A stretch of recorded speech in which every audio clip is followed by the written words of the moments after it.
Peace. This is Meat and Potato Sorcery Production starring myself, the Warrior Alchemist, and today's topic for the occult family is few are chosen. Now, I want people to really listen to this video, and this is for people that's getting involved in the craft or people that are trying to develop. You have to know something, that few people are really chosen, and magic kind of can be like a lot of things in life. Is that it can chew you up and spit you out.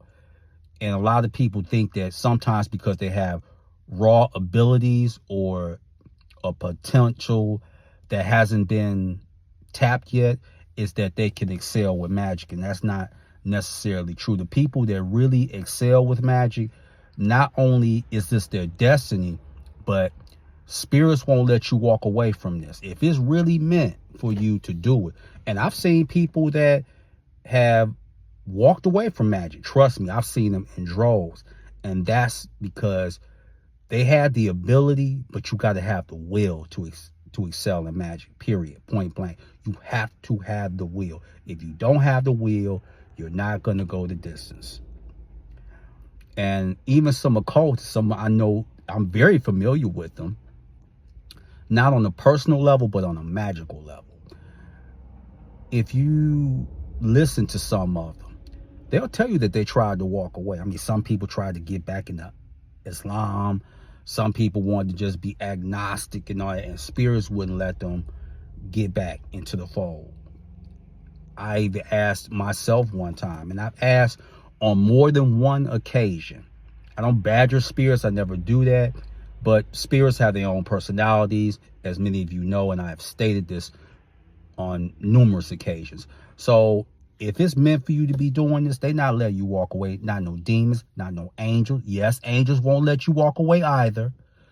Gods, goddesses, they're not going to let you walk away. And the most impressive thing is that when you really get into this, and this is really your destiny, you're going to be opening up to realms that you didn't even think that you can open up to. I can give you an example from the case of Mentor. I plan on doing something with Heinhelm, or the Norse underworld, as well as the Sumerian underworld with Eresh Kigal, who rules the underworld. So I'll be doing that, and like they had told me, no, this is your destiny. In other words, it's etched in stone. And everybody don't always make the cut. Everybody don't always make the team. I think people that they read these books and they may do some chants and all that.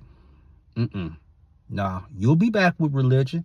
And I told you how this was going to go in the year of Tiamat this year. I'm seeing a lot of people either go back to religion, or they no longer have the desire to work with demons, and they have to go where their path carries them. Just like you have to go your path, I have to go mine. In other words, I'm in this for the long haul, and that's already been decided. That's already been decreed. So if you were part of the few, I'm trying to make it sound like this is some military commercial, like being a Marine, but it somewhat is like that. Everybody doesn't do that. You know, I've been blessed, and I've seen things, and I have to look back. I mean, how many people go into the Norse underworld? How many people have worked with Lucifer and Marduk? And no, they are not the same. I know, before anybody gets started, Lucifer and Marduk are not the same, okay? They're not. I know who he is in concert with. Think of Inky. Try that. So when you're doing this, it's going to make you question a lot of things, and that's fine. You have to question some things, because that's the only way that it's going to challenge you to go within. And then everything else is really just going to validate what your higher self has already been telling you. So I hope that you give this some thought. So if you reflect or sometimes become demoralized or whatever, if this is really for you, they're not letting you go nowhere. Period, point blank. And they'll always do something to draw you back in, or to restore your faith and your belief in sorcery and magic. So with that, That is your meat and potato sorcery for the day. I am the Water Alchemist. Be water, my friends. Peace.